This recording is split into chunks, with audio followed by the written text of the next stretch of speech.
भारत माता की जय। मध्य प्रदेश आज पंचायत सचिवों के सम्मेलन में उपस्थित हमारे राज्य मंत्री भाई राम खिलावत पटेल जी, आदरणीय मधुकर सांवले जी, प्रदेश महामंत्री भारतीय मजदूर संघ, आदरणीय रमेश जी, हमारे कर्मचारी कल्याण समिति के अध्यक्ष मलय श्रीवास्तव जी, हमारे भारतीय मजदूर संघ के संगठन मंत्री निरंजन जी, भाई बाल मुकुंद पाटीदार जी, नरेंद्र सिंह राजपूत जी, हाकम सिंह यादव जी, विनोद शर्मा जी, मंच पर विराजमान हमारे बाकी सभी साथीगण, मंगल हो, विमलेश हो, राजेश हो, सत्यनारायण, सभी, और नीचे बैठे हुए मेरे पंचायत सचिव भाइयों और बहनों,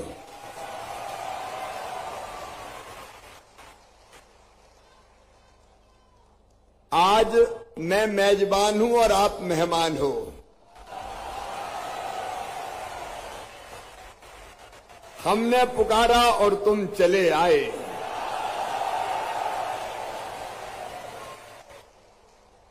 आज मैंने आपको बुलाया है।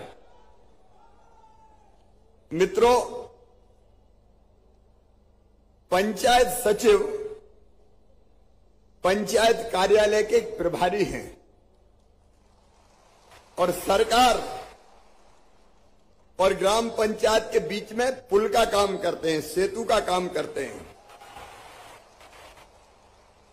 किसी नदी पर पुल बन भी जाए और अप्रोच रोड ना हो तो वो पुल किसी काम का नहीं होता। पंचायत सचिव भी अप्रोच रोड की तरह है। वो देश और प्रदेश की सरकार को गांव की सरकार से जोड़ने का काम करते हैं। निर्वाचित जनप्रतिनिधि बदलते हैं, लेकिन वो लगातार पंचायत में काम करते हैं। इससे पंचायत में कामों की निरंतरता बनी रहती है। आप कई महत्वपूर्ण काम करते हैं, मुझे बताने की जरूरत नहीं है। आपके भरोसे ही हमने केंद्र और राज्य सरकार की अनेकों योजनाओं को आदर्श रूप से मध्य प्रदेश में क्रियान्वित किया है। प्रधानमंत्री आवास योजना में मध्य प्रदेश देश में लगभग पहले और दूसरे स्थान पर ही रहा है। नल जल जैसी हितग्राही मूलक योजनाओं को भी जनता के बीच में पहुंचाने का आपने काम किया है और कोविड की महामारी में भी आपने पीठ नहीं दिखाई, हिम्मत से जनता की सेवा की। और इसलिए आपका काम विकास के कामों को धरती पर उतारने के लिए महत्वपूर्ण है। हितग्राही मूलक योजनाएं जनता तक पहुंचाने के लिए महत्वपूर्ण है। यहां तक कि लाडली बहना जैसी योजना को आपने बहुत कम समय में बहनों तक पहुंचाने का लगातार काम किया है। मेरे प्रिय मित्रों, आप सबसे अपेक्षा यही है कि मेहनत से, ईमानदारी से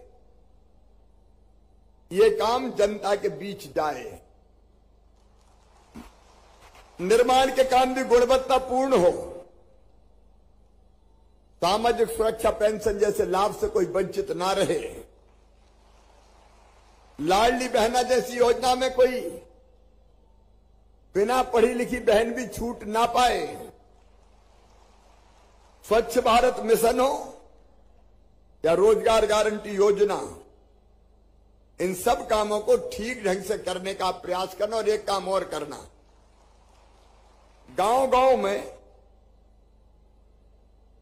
कई बार गुट बन जाते हैं पंचायत चुनाव के समय और 5 साल केवल लड़ाई में निकल जाते हैं। आप कोशिश करना कि गांव में समरसता पैदा हो और लोग मिलजुल कर रहे। मेरे मित्रों, भारत की आत्मा गांव में बसती है।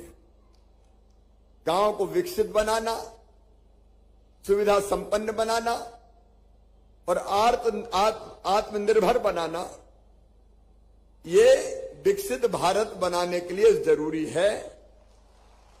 और गांव के उत्थान का ये काम, इसकी नींव अगर कोई है तो पंचायत सचिव है। और इसलिए आज मैं आप सबका यहां स्वागत करता हूं। और मुझे कई लोगों ने ये कहा है कि कर्मचारियों को वेतन मिलने की तारीख तय नहीं है। अब अगर वेतन ना मिले तो कोई काम क्या करेगा? और इसलिए ये सुनिश्चित करेंगे कि 1 तारीख को आपका वेतन निश्चित तौर पर आपको मिल जाए। पंचायत सचिव मित्रों, आप सबको 7वें वेतनमान का लाभ तत्काल प्रभाव से दिया जाएगा।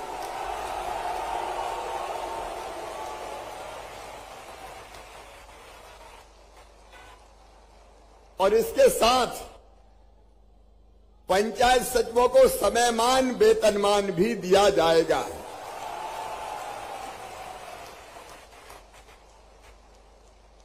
भगवान ना करे, लेकिन कई बार असमय काल के गाल में हमारे साथी चले जाते हैं।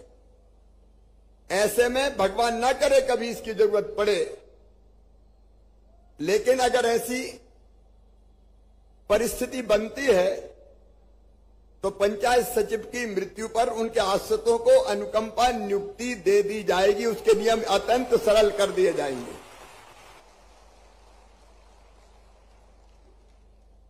पंचायत सचिवों को सेवानिवृत्त होने पर एक मुश्त 3 लाख रुपए की राशि देने का काम किया जाएगा। पीसीओ के पदों पर नियुक्ति के समय 50% आरक्षण ग्राम पंचायत सचिवों को दिया जाएगा। पंचायत सचिव मित्रों को 5 लाख रुपए का दुर्घटना और स्वास्थ्य बीमा योजना वो भी किया जाएगा। और मैं एक बात मानता हूं कि हम शासकीय सेवा में हैं, तो शासकीय सेवा में जैसे बाकी सेवकों को छुट्टी मिलती है, अवकाश मिलता है, बाकी सुविधाएं मिलती है। मैं जानता हूं एक समय था तब आपका वेतन केवल 500 रुपया हुआ करता था। आप में से कई लोग भूले नहीं होंगे। इसको बढ़ा के 1250 रुपया किया गया और फिर धीरे धीरे बढ़ाते बढ़ाते, क्योंकि दिग्गी राजा ने तो 500 रुपया ही में रखा था, उनने गुरुजी भी 500 रुपया में रखे थे और पंचायत सचिव भी 500 रुपया में रखे थे। लेकिन आप बताओ, जब अपने ही जीवन का ठिकाना नहीं है तो अपन जनता की सेवा कहां से करेंगे? और इसलिए मैं आज ये फैसला कर रहा हूं कि नियमित कर्मचारियों के समान आपको सारी सुविधाएं देने की प्रक्रिया प्रारंभ की जाएगी।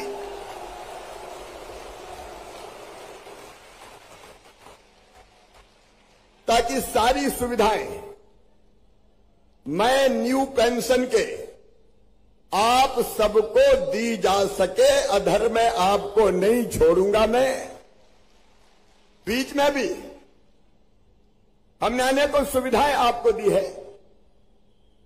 और ये मानवीयता का तकाजा है कि कर्मचारी को छुट्टी भी मिले, कर्मचारी को सेवानिवृत्ति के पश्चात ऐसी परिस्थिति तो हम बना दें कि उसको दर दर की ठोकरें ना खाना पड़े, और इसलिए नियमित कर्मचारियों के समान लाभ देने के लिए मैं प्रक्रिया जल्दी प्रारंभ करूंगा। आप सबको बहुत बहुत धन्यवाद।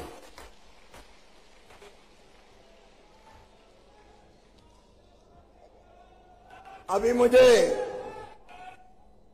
मुझे बताया कि हमारे दो साथी नहीं रहे। ठीक है, अब वो आप डिटेल मेरे जानकारी में नहीं है। मैं संवेदना प्रकट करता हूं और उन दोनों के परिवार को 10-10 लाख रुपए की सहायता की राशि दी जाएगी। दुख और संकट की घड़ी में मैं उनके साथ हूं। बहुत बहुत धन्यवाद। आंधी नहीं तूफान है, आंधी नहीं तूफान है। हमारे मामा, हमारे मामा, हमारे मामा। देखो, मैंने जो कह दिया कि नियमित कर्मचारियों की तरह सारी सुविधाएं दी जाएंगी, उसका इशारा आप लोग समझ जाओ। उसमें मैं कोई कसर नहीं छोड़ूंगा। और वो